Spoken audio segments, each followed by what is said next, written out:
Hi guys, welcome back to my channel. Today's topic is what is will and how to execute foreign wills in India.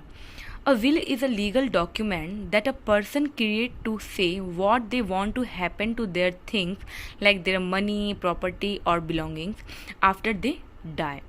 In the will, the person can name who they want to get their things and how much each person should get.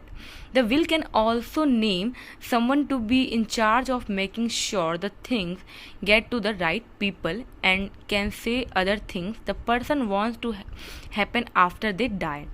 Once the person who made the will, the testator, dies, the will is taken to a court to make sure it is valid and then the instructions in the will are followed.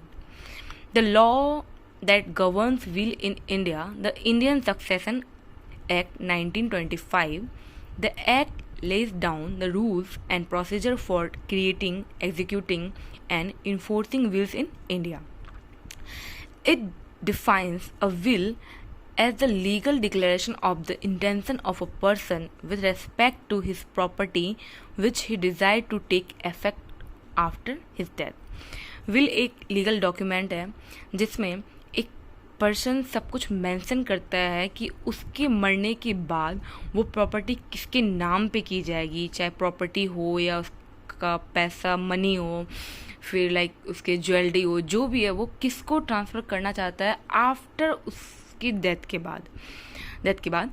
तो basically Wills एक legal document है और उस person के मरने के बाद जिसके नाम पर ये विल्स किया गया है उस पर्सन को कोर्ट जाना होगा और कोर्ट कुछ प्रोसीजर फॉलो करेगी और वो चेक करेगी दैट कि वो विल लीगल है, वैलिड है या नहीं है। और इंडिया में जो विल्स को गवर्न करता है उसके लिए जो एक्ट है वो है इंडियन सक्सेशन एक्ट 1925। इस एक्ट के अंडर विल्स ट्रांसफ़र होना या जो भी चीज़ें हैं सब कुछ इसमें मेंशन होती है। Like person